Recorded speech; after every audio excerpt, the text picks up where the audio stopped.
Bom dia, meus amigos. Bom dia, os nossos amigos internautas que nos acompanham, que vibram conosco e que estão presentes, mesmo distantes, né? Eu sempre procuro não fugir dos temas que são me dados do Evangelho, porque eu acho que é uma grande oportunidade de aprendizado. E acredite, muito mais para mim do que para quem ouve, porque a gente começa, principalmente num tema como este, né? Onde será que eu não sou uma falsa profeta de mim mesma? E a gente vai analisando e a gente vai entendendo que é um privilégio nesses assuntos do Evangelho chegam até nossas mãos para que nós possamos estudar. E eu sempre gosto de começar essa palestra com um contexto para a gente entender o que Jesus falava. Então, ontem eu vi um palestrante falando que ele não estava lá quando Jesus falou aquilo, que aquilo já tinha escrito depois de tantos anos e com a emoção, com a visão de cada um. Então, que ele interpretava as palavras também da forma que ele entendia, porque Jesus é atual, né? Então, ele dizia assim, eu estou trazendo para mim essa mensagem como eu entendo. Então, muito do que eu vou trazer também aqui é como eu interpreto, como eu vivencio. Então, eu vou falar sobre a primeira parte, a missão dos profetas, os prodígios dos falsos profetas, e não acrediteis em todos os espíritos. Então, a pergunta é, por que Moisés proibiu a comunicação mediúnica? É muito interessante porque muitas escolas religiosas nos acusam ou nos criticam, vamos dizer assim, por conta da comunicabilidade com o mundo espiritual. Por que Moisés proibiu? Mas por que Moisés proibiu? O que estava acontecendo, né?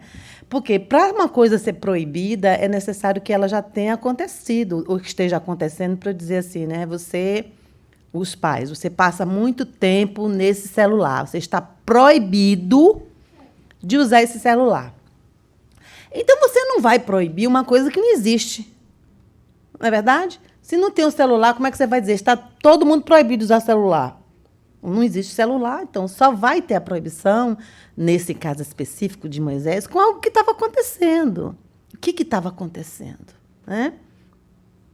Então, o que levou Moisés a proibir a mediunidade, então conhecida como profecia, foi o desvirtuamento das comunicações recebidas, foi a comercialização, o uso indevido e leviano que lhe era dado, explorada por impostores que faziam consulta de todas as espécies aos espíritos. Este foi o motivo que levou Moisés à proibição. Mas como era esse contexto? Porque quando a gente estuda o contexto de qualquer situação, seja passado ou presente, a gente vai entender melhor as atitudes das pessoas. Então, Moisés guiava aquele povo num deserto, quase 1 milhão de pessoas, e pessoas que não eram só da religião judaica, havia pessoas de outras nacionalidades. Ele precisava de regras, ele tirava aquele povo de dentro de um país muito místico, um povo muito ligado à espiritualidade, um povo que vivia à mercê de cartomantes, de pessoas que liam mãos, de pessoas que faziam, eu vou consultar ali aquela pessoa porque se comunica com os espíritos, vou lá saber disso. Não, o povo vivia em função disso. Para você guiar um povo num deserto com essa mentalidade, você precisava de ter regras. E Moisés entendia a responsabilidade da comunicabilidade com o mundo espiritual. Então, ele disse, nós vamos acabar, ninguém agora vai falar com o mundo espiritual, porque isso precisava ser bem orientado, como ele falou ali, né? Havia uns desvirtuamentos de comunicações, porque nós sabemos que existem espíritos brincalhões que se aproveitam de situações para nos iludir, para nos colocar em situações difíceis. A comercialização. Então, você me paga, eu vou ler sua mão, você me paga, eu vou pôr cartas. Então, essas coisas todas, Moisés precisava pôr um ponto para que ele pudesse guiar aquele povo no deserto. Mas chegou numa situação onde eles já estavam no deserto e o povo reclamava porque não havia carne. Não havia carne e eles estavam muito chateados com Moisés. Então, Moisés reúne, então, uma comunidade de 70 homens, que se chamavam anciões, que eram homens que que eram mais voltados para a religiosidade e coloca dentro de uma tenda para que orasse, para que Deus desse uma solução para aquele povo. E aí apareceu as cordornas, né? As cordonisas, como alguns costumam dizer. E o povo teve a oportunidade de pegar e comer carne. Eu ainda brinquei na palestra passada, comeram cozidas, assadas, grelhadas, para os que eram fits, né? Então, aquilo foi um acontecimento que eles achavam que a invocação de Deus através dos anciões teriam sido atendido. Então, para muitos, isso é um fato milagroso, mas nós conhecemos a migração de pássaros. Nós conhecemos, nós vivenciamos aqui na Flórida de forma bem vívida isso, porque agora mesmo começa outubro, novembro, dezembro, a gente vê os postes e os fios de alta tensão, tudo pretinho de passarinho, né? Lindo, porque eles estão procurando um ambiente mais quente para ficarem, porque eles lá no norte é muito frio, então eles migram. Então, houve uma migração de pássaros e eles puderam comer a carne. Então, não existe nada de milagroso nisso aí, porque migração de pássaros existe até hoje. Mas então Moisés coloca aqueles homens lá na tenda para orar e para receber uma mensagem de Deus. Então, o texto bíblico diz assim, em Números 11. O Senhor desceu na nuvem, e quando a gente fala no Senhor, a gente não está falando de Deus, porque nós sabemos que Deus não se comunica assim, através dos espíritos iluminados. Então, o Senhor desceu na nuvem, ele falou, e tirou do espírito que estava sobre Moisés, e pôs sobre os 70 autoridades. Isso é um fenômeno mediúnico. Houve vários espíritos ali, liderados pelo mentor de Moisés, que atuou sobre aqueles homens. Quando o Espírito veio sobre elas, aquelas pessoas profetizavam, mas depois nunca mais tornaram a fazê-lo. Foi um fato ali que aconteceu por conta da reunião e do momento e do objetivo. Entretanto, 2 homens chamados Eldade e Medade tinham ficado no acampamento, não foram para essa reunião. Ambos estavam na lista das autoridades daqueles homens, né, que tinham que ir para a tenda, mas não foram. Então, o Espírito também veio sobre eles, porque o fenômeno mediúnico acontece de forma variadas, de grande expansão. Veio sobre eles e profetizaram no acampamento. Então, certo jovem correu e contou a Moisés, Eldade e Medade estão profetizando no acampamento. Mas não era proibido? O negócio era proibido, só podia ser no comando de Moisés. Os 70 estavam lá na tenda, e tinha 2 lá, ó, profetizando, né? Vê que fofoqueiro tem toda a época, né, gente? Não é uma coisa nova. Estavam lá, estava profetizando lá no acampamento. Aí Josué, filho de Num, que desde jovem era auxiliar de Moisés, interferiu e disse, Moisés, meu senhor, proíba-os. Josué já ficou com medo, porque ele ia guiar aquele povo, mas lá na frente, ele era sucessor de Moisés. Vou pegar essa banana quente aqui na minha mão.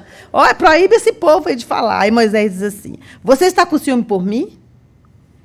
Quem dera todo o povo do Senhor fosse profeta e que o Senhor pusesse o seu espírito sobre eles. Em outras versões diz assim, quem dera que todo o povo profetizasse com Eldade e Medade. Ou seja, existia critério para que a mediunidade fosse exercida. Não era aleatoriamente, não era de qualquer forma. Tinha que ter critérios. Por isso Moisés convidou aqueles 70. Esses 2 estavam na lista e por algum motivo não foi.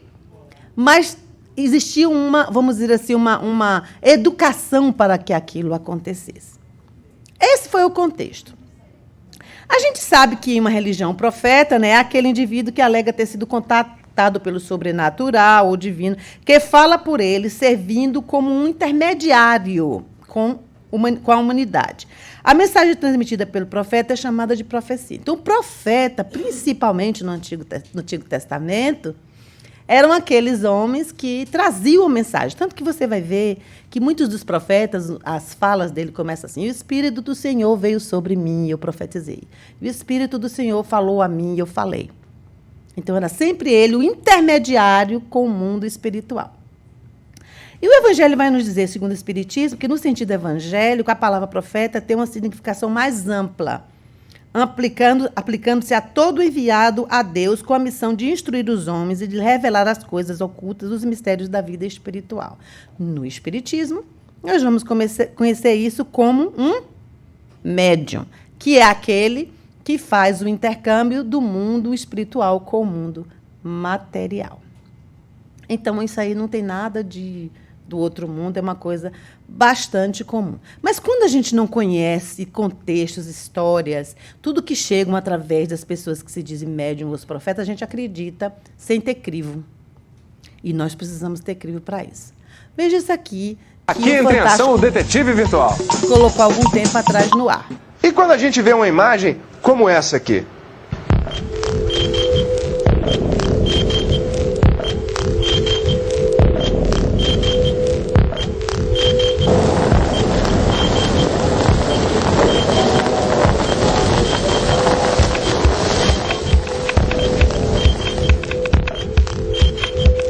Que isso, rapaz? Um negocinho desse tamanho vão saindo tentáculos que não acabam mais. Será que isso é verdade, hein? Nada mais é do que uma reação química.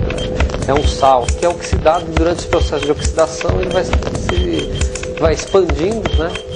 Luiz Carlos Bertevelo é coordenador do curso de Química da FEI, a Faculdade de Engenharia Industrial de São Paulo, e preparou o cenário para repetir a experiência, que é conhecida como Serpente do Faraó. O nome Serpente do Faraó vem pelo formato e pelo som que é emitido durante a reação química.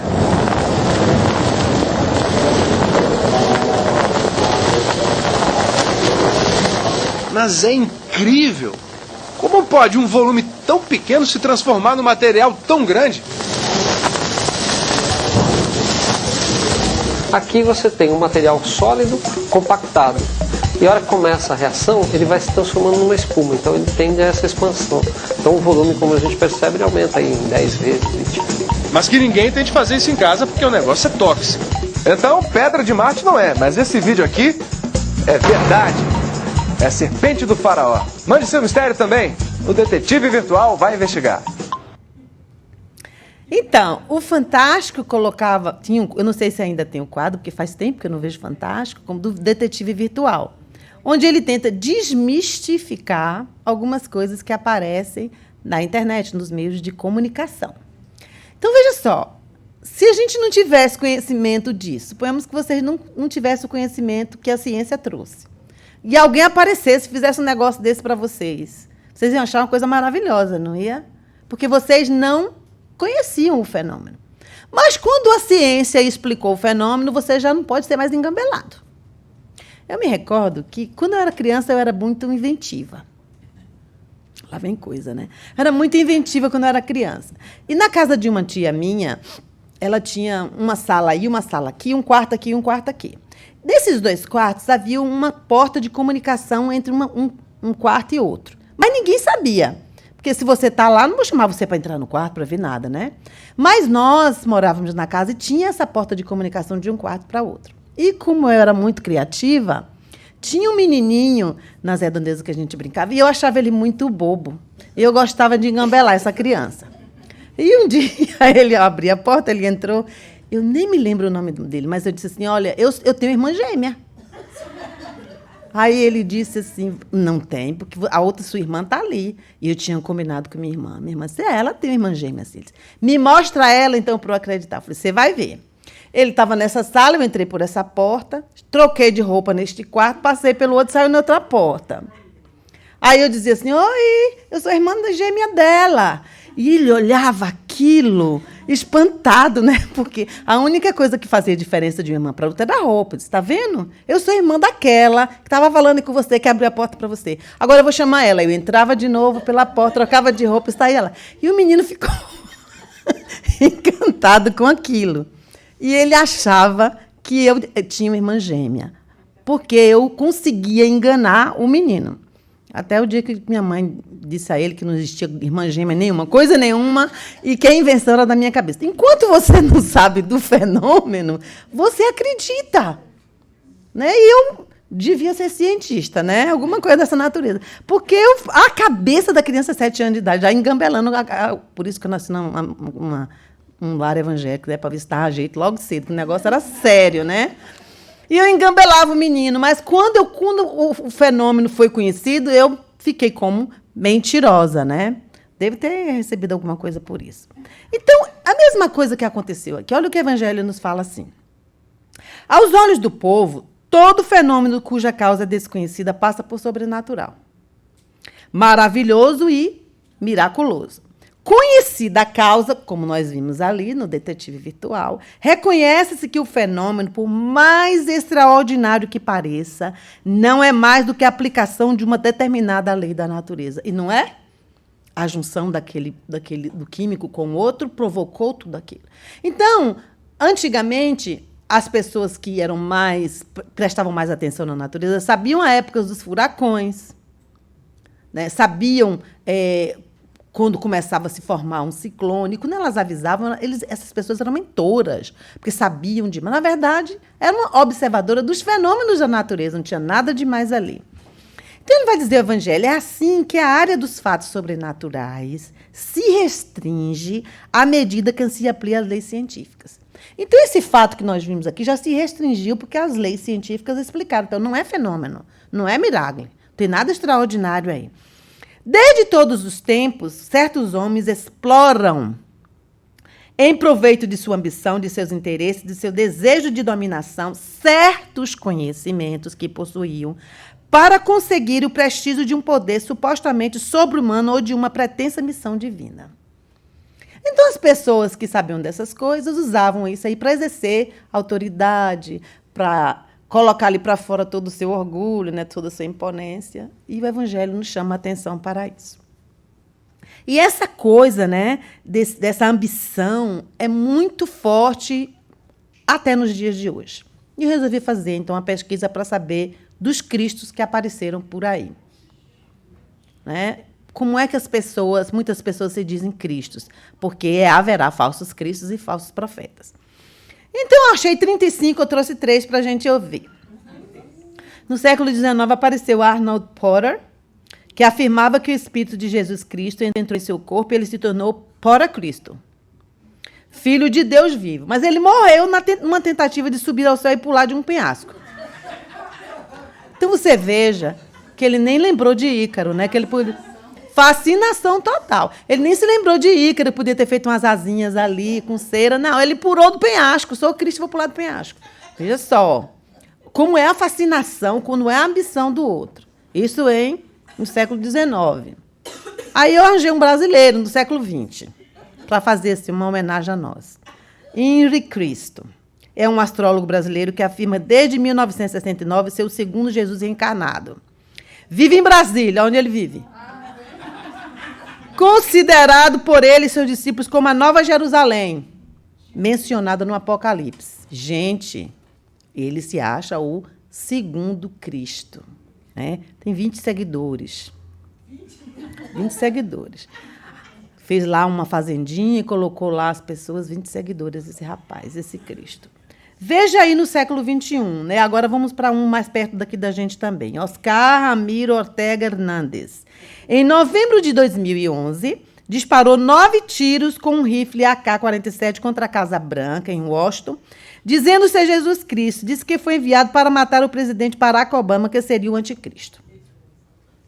Então, você veja, um Cristo como nós conhecemos, que dizia, Pedro, embanha a tua espada contra a violência total.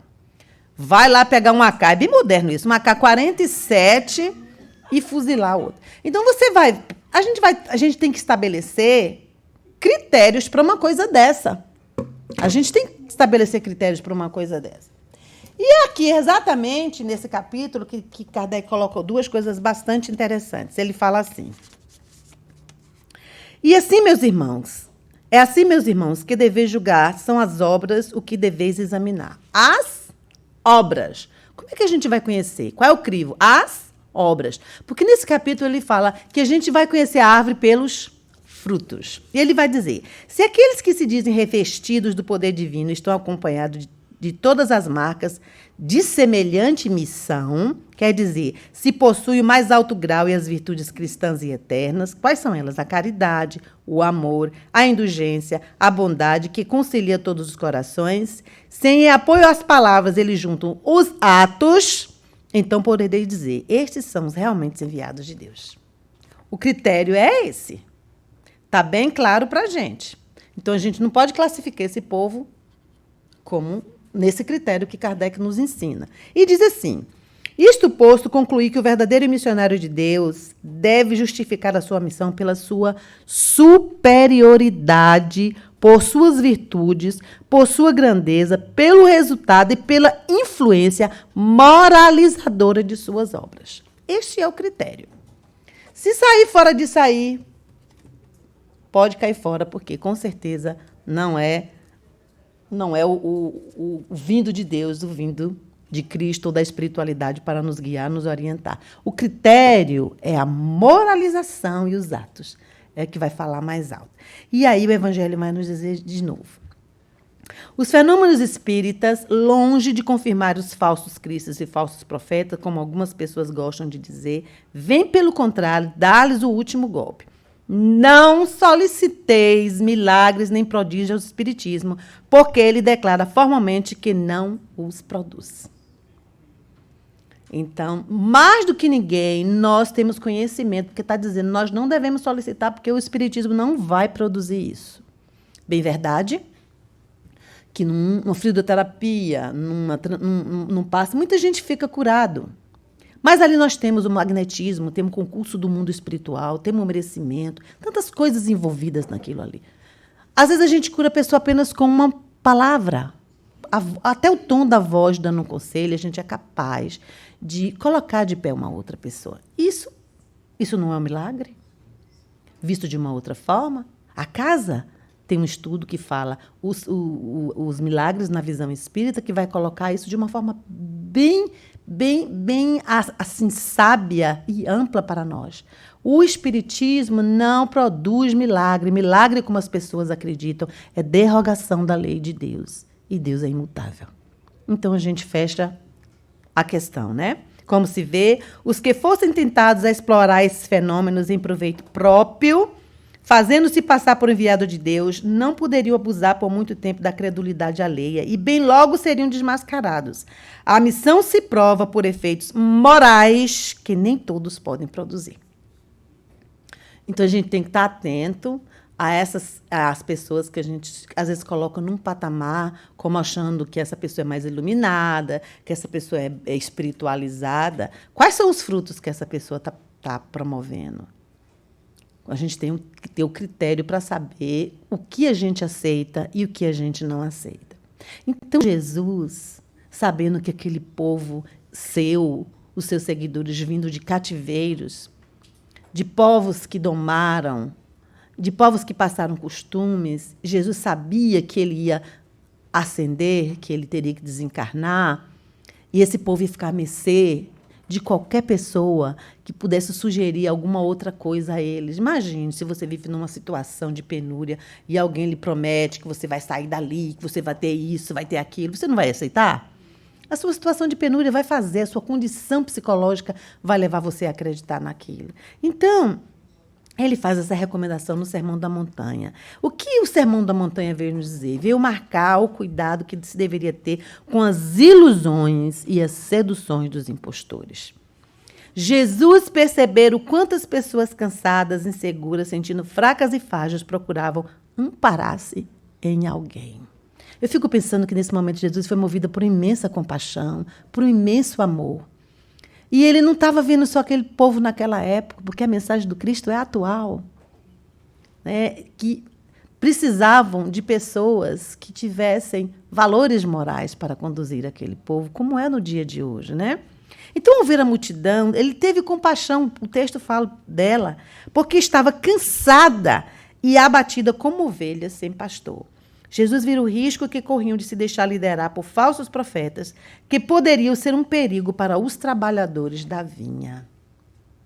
E creio eu que Jesus tinha esse cuidado especial, porque Jesus sabia que era daquele meio, daquele povo que ele estava conduzindo, que eram os seus discípulos, que a boa nova seria disseminada, que iria se encontrar com os falsos pelo meio do caminho. Então, o Evangelho vem, então, reforçar esses riscos e nos dedicam um capítulo inteiro a isso. E o texto vem o quê? Dizer o quê? Denunciar risco que corremos de nos expor a enganos e ilusões a partir do que lemos, ouvimos e somos influenciados no nosso dia a dia. A Estela mesmo falou que no começo que às vezes a gente é um falso profeta de nós mesmos. Vou começar isso, mas eu sei que não vai dar certo. Como é isso? Você já está profetizando que o negócio não vai dar certo? Não vai mesmo. Olha, tu vai casar, tem certeza. Olha, tu vai casar, mas não vai dar certo. Quer dizer, a pessoa, às vezes você teve um casamento que não foi tão 100%, né? Mas o outro vai começar essa empreitada maravilhosa, que é um casamento, já está dizendo que não vai dar certo. Mas foi a sua experiência, criatura. Às vezes o outro encontrou o amor da vida. E ali você vai, como um falso profeta, já vai agorando o cara, né? Vai dar certo esse negócio, né? A gente fica ali tentando fazer com que a coisa não seja tão boa. Eu brinquei aqui, que eu vi uma moça aqui, eu disse, eu gosto tanto do seu conjunto, do rosto, que é bem harmonioso, passa uma certa paz. A minha amiga ouviu e disse assim, e eu passo o que? Eu disse, inveja. Passa inveja, porque na hora que ela ficou olhando. Mas a pessoa que eu disse que passa inveja também é uma pessoa que tem um rosto maravilhoso, uma mulher maravilhosa, ela está me ouvindo aqui agora. Eu tinha que ficar bem na fita, né, gente? Então, era o que ela gostaria de ouvir, né? Então, eu disse a ela agora o que ela gostaria de ouvir, porque eu tinha dito a outra, né? Só para a gente quebrar o gelo. O capítulo é um alerta para tomarmos cuidado com a nossa tendência e nos alimentarmos de ilusões. Então, a gente vai chegar mais para dentro do capítulo, e eu não vou estar falando só do falso profeta externo, não. Para mim, o muito pior é o interno. Esse é que é o perigoso. E ele vem também nos dizendo, nesse capítulo, identificar os falsos profetas que podem atrapalhar nossa trajetória rumo à felicidade. Quando ele falou assim, somos influenciados no dia a dia. Às vezes, dentro do carro, a gente fala assim, eu vou para essa estrada, mas eu sei que isso aqui eu vou pegar um trânsito danado hoje. Gente, a gente já sai profetizando as coisas. Ih, não vai dar certo esse meu dia hoje. Só porque você bateu o dedinho miudinho lá na porta, aí você já acha que o dia todo está estragado, né? Então, você fica profetizando e atraindo, o que é pior, né? Essas situações. Palavra tem força. Então, o texto que o Evangelho nos traz fala assim, Jesus vai dizer, tendo cuidado para que ninguém vos seduza. Porque muitos virão em meu nome dizendo, eu sou Cristo, e seduzirão a muitos. Porque abundará a iniquidade, a caridade, e a caridade de muitos esfriará. Então, se alguém vos disser, o Cristo está aqui ou ali, não acrediteis absolutamente. Porquanto falsos cristos e falsos profetas se levantarão, que farão grandes prodígios e coisa de espantar, ao ponto de seduzirem, se fosse possível, os próprios escolhidos. Quem são os próprios escolhidos? Somos nós. Então, a gente tem que ter cuidado com os falsos profetas. Os falsos cristos são aqueles que, embora divulguem mensagem cristã, quem são eles? Embora divulguem mensagem cristã, não se propõem conscientemente a vivenciá-la, usando para fins pessoais e visando a obtenção de poder. Conversava eu essa semana com uma pessoa no Brasil que dizia que estava muito... Eu vim conversando com essa pessoa ao longo de algum tempo e ela se filiou a determinada escola religiosa. E ela dizia que ela não podia cantar uma música que não fosse lá do lugar, porque cruzava a corrente. Eu disse, mas vem cá, vamos porque, gente, a nossa fé não pode ser cega. Eu disse, criatura, presta atenção. Se uma música como O Homem, que Roberto Carlos canta, que não é da sua religião, mas que é uma música maravilhosa. Onde é que uma corrente vai cruzar com essa música que não vai dar certo? Me diga. Me diga. Aí a pessoa ficava pensando.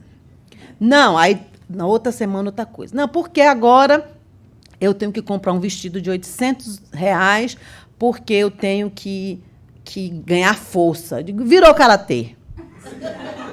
Porque agora você precisa de faixa para servir a Jesus. Onde foi? Me mostra no Evangelho de Cristo, na história de Cristo, que Cristo disse que eu tinha que comprar uma roupa cara para servi-lo. E ainda ter que ficar dentro de mata para poder ganhar poder e mudar de faixa. Se você me convencer disso, eu vou para lá. Aí a pessoa ficou pensando, e agora, essa semana, conversando com essa pessoa, eu disse, e aí, como é que tá? Não, porque eu estava fazendo umas roupas para esse lugar, mas a pessoa me contratava, vamos dizer, uma roupa que custava R$100, a pessoa dava 40, ela ficava com 60, o diretor da casa lá, para ele. Vivenciá-lo usando para fins pessoais, visando a obtenção de poder. Aí... Mas aí eu entreguei. E agora? Agora eu vou na igreja protestante, eu vou no espiritismo, eu vou aonde eu quiser. Eu falei, que bom que você entendeu isso. Porque a religião é religare. É a religação do homem com Deus, né? É para libertar as nossas consciências e não dominá-la e aprisioná-la. Então, a gente tem que ter cuidado com isso, com o que ouvimos, com o que as pessoas estão nos trazendo, para que nós não nos tornemos escravos de uma religião, de uma seita, de uma filosofia. Porque tem que ser libertador, não pode ser escravizador. E eu sempre digo, se o padrão é Jesus, como foi que Jesus nos colocou o evangelho? É cheio dessas regras que tem que entrar com a roupa assim, assado, fecha não sei aonde, passar a noite dentro não sei aonde para buscar força. Nem que você já viu Jesus falando sobre isso. Gente, o evangelho é tão simples. É amor, é caridade, é ajuda, é perdão. É muito mais simples do que essas coisas, mas a gente faz isso, às vezes até porque o exterior vai falar mais alto e a gente vai esquecer do interior. Então, quem são esses falsos profetas? Está aí, olha, são egoístas, os astuciosos, intolerantes e fanáticos. Servem-se de todos os meios para prevalecer suas ideias, confundindo as almas simples e confiantes. Esses profetas valem-se do nome de Deus e de Jesus para alcançar os seus objetivos. É quando eu vendo um sabão que, se você usar em sua casa, todos os espíritos vão sair, você vai ficar livre porque você usa esse sabão. É quando eu vendo um paninho para você passar na porta do banco, porque as suas contas vão embora. Ou uma vassoura de R$1.000 que vai varrer sua casa e todos os espíritos vão embora. Ou um desodorante que é anti-espírito ruim. Gente, mas por que as pessoas... A gente pergunta, mas por que as pessoas acreditam nisso? Por que as pessoas compram essas ideias? Porque vocês estão achando assim um absurdo isso, mas nós compramos ideias do nosso vizinho, nós compramos ideias dos nossos líderes religiosos, a internet, vamos chegar lá, vamos encontrar. Onde é que a gente encontra, então, esses falsos profetas? Um deles está exatamente, como eu falei, na religião. Quando mantém o povo na cegueira espiritual para conquistarem privilégios e proveitos materiais. Quando mantém pobre a espiritualidade de seus seguidores. Uma religião, uma seita, o que for que seja, que empobrece o ser humano, que não faz ele ir além, sabe, que não faz ele enxergar outros horizontes, é um falso profeta. Muitas escolas que vêm nos apresentar um Cristo que vai nos salvar de tudo e que a salvação não é pessoal, não é responsabilidade pessoal, é do outro, porque é o outro que vai levar os meus pecados, os meus erros, e eu estou salvo e eu não faço nada. Só faz pecar mais, é manter o povo nessa espiritualidade pobre, é conhecer o que eu falei aqui no começo, como foi a proibição, e lá fora apresentar como algo que não deve ser nunca usado, que não deve ser acessado, que é a comunicabilidade com o mundo espiritual. A gente tem também a ciência. A ciência pode ser uma falsa profeta. Eu tenho um cliente que ele é médico, mas se eu falar em Deus, ele dá risada na minha cara. E eu brinco com ele, ele fala, minhas plantas estão tão bonitas, sou eu que dou passe nelas todo dia. Ele fala, nem me venha com essa sua energia. Eu falei, você não acredita? Deixa eu botar a mão aqui para dar um passo em você. Ele corre. Ele corre. Então, a ciência é quando prega o materialismo. Não existe nada, morreu, acabou. Isso é um falso profeta. Quando nega Deus e a realidade espiritual. Então, a ciência pode ser um falso profeta. Embora a mesma ciência hoje está dizendo nas redes sociais que o passe cura, que o passe ajuda. Olha aí. Mas é isso aí, é evolução da ciência. Por isso que nós estamos aí com filosofia e ciência e a religião. E a fé nossa. E o Espiritismo nos chama uma fé racional e não cega. Outro que pode ser a política. Ontem eu vi alguém dizendo que determinado candidato, que a bandeira dele foi a tal da corrupção, mas que agora, com as coisas que vão aparecendo, corrupção saiu do vocabulário dele. E tantos outros, né? Quando promete coisas que não planeja cumprir. Quando sustenta candidaturas com base na mentira e na produção de ilusões. Sai um daqui, vai para lá, para o outro lado do mundo, dizer que no estado tal, tantas pessoas praticam isso ou não praticam. O tanto de pessoas que ele disse no Estado nem existe. O Estado nem tem aquele tanto de pessoas. Mas, para fazer bonito, a gente ocupa palanque, palco, para iludir. E a gente sabe que uma cesta básica, que uma comidinha, que não estou fazendo propaganda de ninguém, eu estou falando aqui de uma forma como os políticos nos usam, ou usam a população menos esclarecida, alguns, né? Menos esclarecido para comprar. E a gente se vende pela necessidade. Esses são os falsos cristos, né? Quando a gente vê os absurdos gastos em tantas outras coisas, quando a população está precisando. Recentemente, a gente viu como o Rio de Janeiro está na saúde. Aquilo dá uma dó, né? Porque é falta de amor pelo próximo mesmo, quando você não enxerga a necessidade do povo. O outro, às vezes, podem ser casas espíritas, sim, por que não? As casas espíritas também podem ser. Quando? Onde a mediunidade for comercializada ou trocada por presentes. Viu que desde o começo Moisés havia proibido a comercialização da fé religiosa, onde espíritos tentam enganar-se fazendo passar por espíritos superiores. E quantos de nós não somos mistificados por eles? Porque são sábios, pseudo-sábios. Olha como a gente tem que estar atento a essas coisas, né? Temos também aí revistas e jornais, e por que não dizermos aí, então, a internet, como ela falou, né? Hoje, a globalização dessa forma, que nos dão os conselhos sobre tudo e até sobre o futuro. Quando dirige nossa busca de felicidade para coisas materiais e para a indústria do consumo. Então, nós vamos ficar bonitos assim, se usarmos tal coisa, se você comprar, e você vai... Tudo voltado para enganar. Não vou dizer que não tem as coisas boas, sim, tem. A gente vai, a gente compra, a gente usa. Mas a gente tem que ter muito cuidado com a propaganda enganosa. E a gente vê hoje as fake news, né? Da ontem eu vi um rapaz que, quando eu ouvi ele falando, eu achei estranho, que ele disse assim, que nós deveríamos vender os nossos órgãos para salvar outras pessoas. E eu achei aquilo um absurdo, né? E ontem eu tive a oportunidade de vê-lo falar. Alguém perguntou, você falaria a mesma coisa?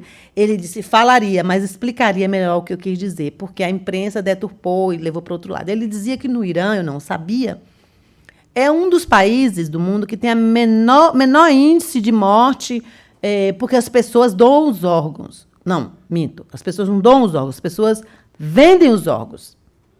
Vendem os órgãos em vida. Então, assim que morre, já as pessoas, o governo entende que com isso ele resolve 2 problemas. Ele ajuda financeiramente a pessoa e a pessoa em morte ajuda uma outra pessoa a viver. Então, o debate era se ao invés de dizermos que nós somos doadores, a gente devia dizer que a gente não era um doador. Ou então vendedor, né? Não sou doador, mas que se nós pensássemos de uma outra forma e colocássemos sou doador ou não sou... A pessoa que quisesse não doar dizia não sou doador. E os outros não precisavam dizer nada.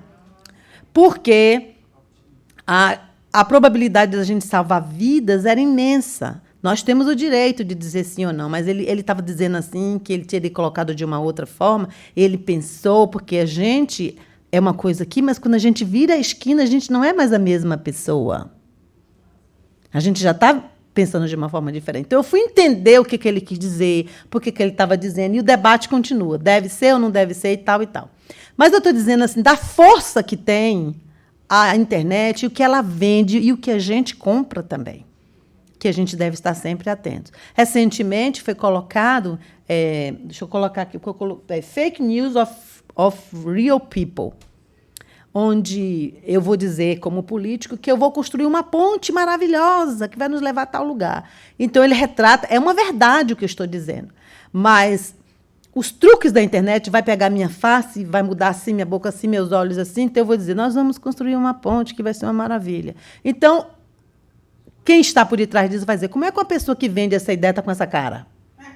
Mas foi verdadeiro o que eu disse. Mas foi usado, com o avanço da tecnologia tamanha, que o que foi verdadeiro apresenta-se de uma outra forma. Então, nós temos que ter cuidado com tudo isso, gente, porque tudo isso nos influencia, né? E aí vem, então, as nossas armadilhas internas.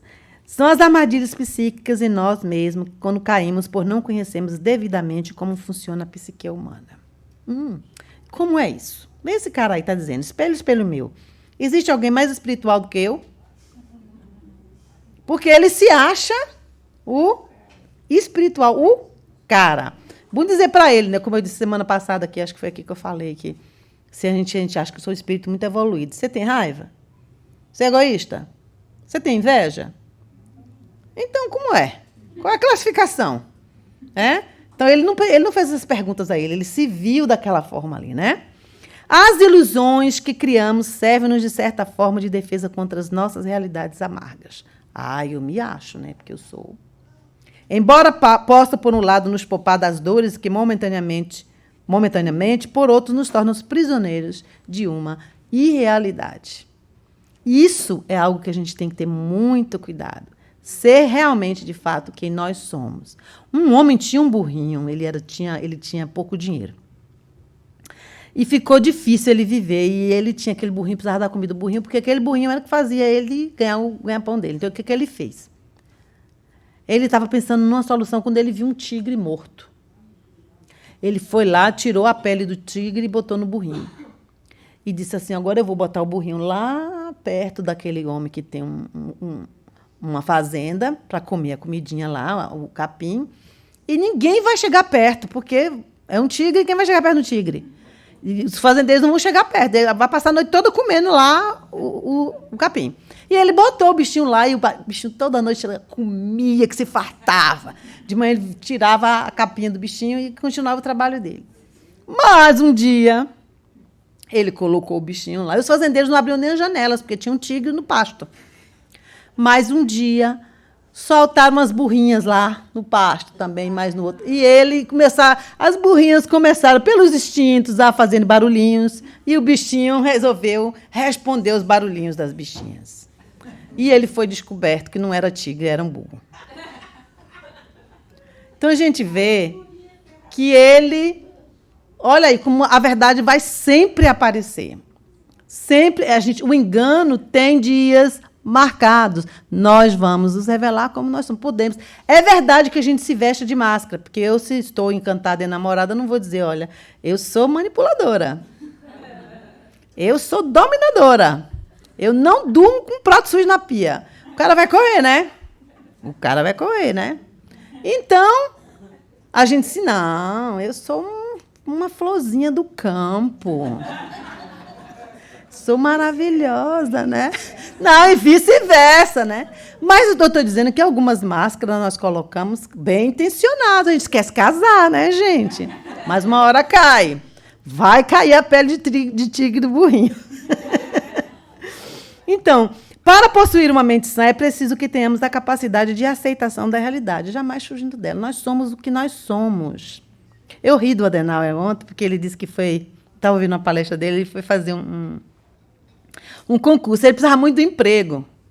Ele foi fazer um concurso. Mas aí o concurso dizia que a pessoa ele tinha que usar gravata. E a gente conhece o estilo Adenauer, né? Sandália rasteira, tal. E ele falou, não vou passar nesse negócio, porque esse povo vai lá, chega lá e foi chamado. Ele se preparou e foi chamado. E quando ele chegou lá, o cara olhou para ele e falou, você com essa roupa aí não vai passar. Você não vai usar terno e gravata. Não vou usar terno e gravata. Aí o cara disse, ok, vou fazer uma pergunta a você. Se você tiver 70 funcionários e os 70 funcionários entrarem em greve, o que você faz? Ele disse, eu me junto a eles. A mesa examinadora disse, vamos contratar esse cara. Mas ele estava colocando isso para dizer que ele se apresentou exatamente como ele era. Se o outro não vai aceitar, paciência. Mas ele disse, eu não ia usar um terno, achei engraçado, eu nem ia chegar lá dizendo que eu não ia fazer a greve quando eu ia. Então, você vai me aceitar, mas eu sou assim. Então, colocando as cartas na mesa. Mas isso nem sempre é muito fácil, né, gente? É imprescindível discernir que o que queremos forçar que seja realidade daquilo que verdadeiramente seja uma realidade para nós. Nós temos que ter muito cuidado com o que falamos, com o que fazemos, com o que pregamos. Vocês pensam que não é difícil a gente assumir um púlpito e falar de determinadas coisas? Porque quando a gente sai aquilo lá, falou aquilo lá e está fazendo aquilo lá. Não é? A gente tem que ter muito cuidado, sabendo que todos nós estamos a caminho e que ninguém aqui é santo, e eu muito menos. Né? Porque eu estava enganando meu amiguinho lá com 7 anos de idade.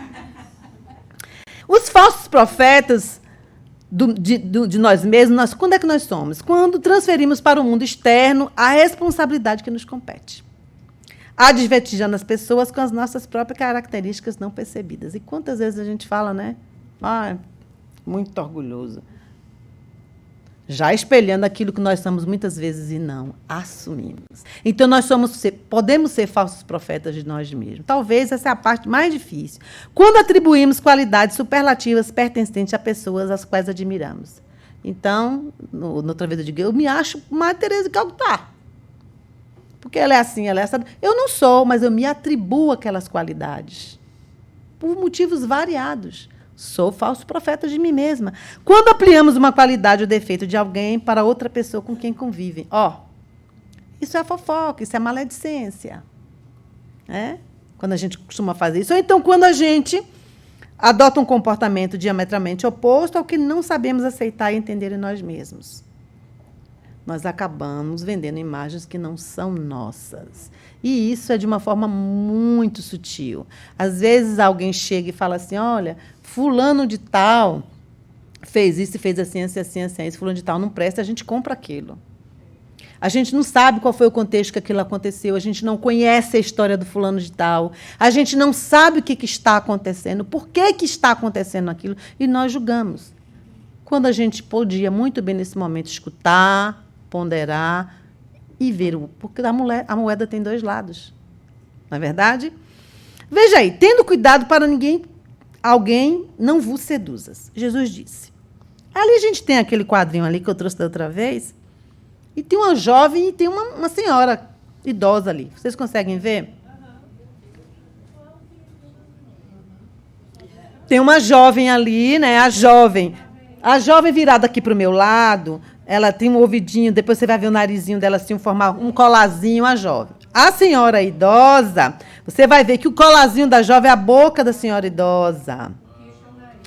Está vendo que o queixo da menina é o nariz da senhora. Conseguem?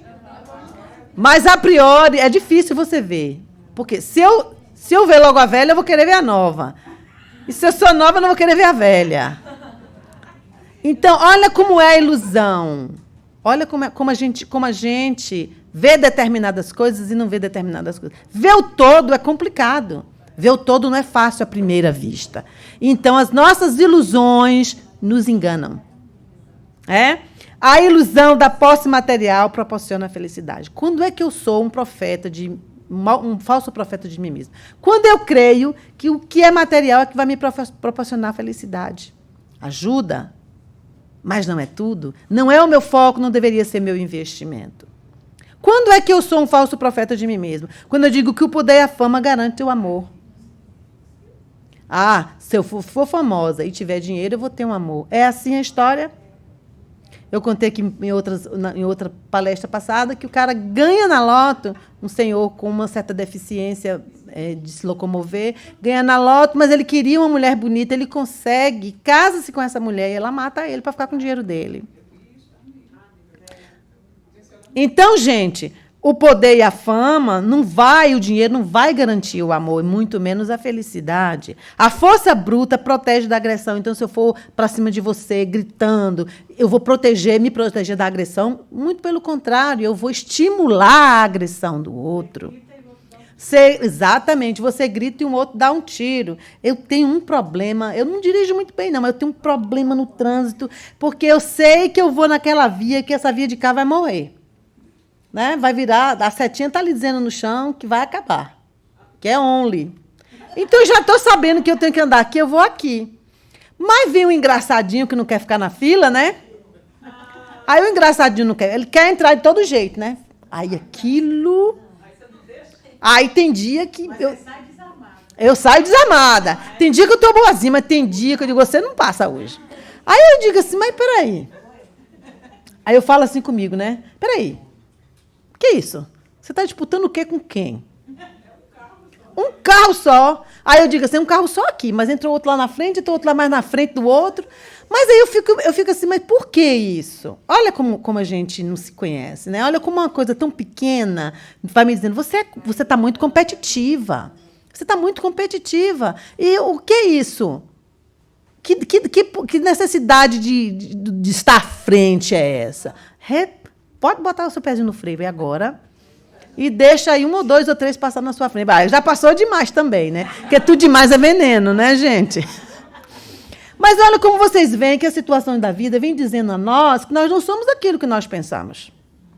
Simples, no dia a dia a gente vai vendo que a gente precisa se estudar melhor, porque nós somos isso aí. Você é isso aí, Cleia. Então, como é que você vai lidar com isso? Tirando o pé do freio. Tira o pé do freio e vai. Para o outro poder passar e você... Não tem para que isso, né? Essa coisa, não, já fica armado, não vou deixar o outro entrar na minha frente, acaba com isso. Prática sexual sem limite traz uma gratificação integral. Quanta gente não vive dessa forma, achando que o sexo, a promiscuidade é que vai trazer a felicidade. A gente sabe que não é por aí. Então, gente, por que nós somos vítimas desses falsos profetas? Por que nós somos vítimas de falsos profetas? Externos e internos. Porque é muito fácil a gente culpar o outro, né? E os internos? Por que nós somos vítimas? Talvez Jesus tenha achado importante nos alertar quanto aos falsos profetas, porque por detrás deles, dando-lhes suportes, encontra-se a principal de nossas fraquezas, nossos desejos. Então, agora chegou na questão mais complicada. Um certo homem foi a determinado lugar porque ele queria ganhar na cena. Então, ele consultou lá uma pessoa que lia a carta. Ele disse assim, me dê os números aí da cena, mas eu posso não acertar. Não, mas já me disseram que você é bom. Então anota aí, 8844. Aí ele anotou 8844. Chegou lá, ele jogou lá os números. E aí, na hora do sorteio, 8, ele, opa! 8, opa! 4, opa! E 5. Aí ele se revoltou. Você vai me dar meu dinheiro, porque você me disse que era 8844 e saiu 8845. Ele disse, mas os espíritos também se enganam. A qualidade do espírito que ele consultou, veja só, né? Que os espíritos iluminados não vão se meter numa coisa dessa. Mas, olha, a questão aí é o que ele está dizendo aí, olha. Ele aceitou a sugestão por causa do desejo dele. Então, ele foi iludido pelo desejo dele. É o que nós temos que prestar atenção. Qual é o meu desejo? É de poder? É de sedução?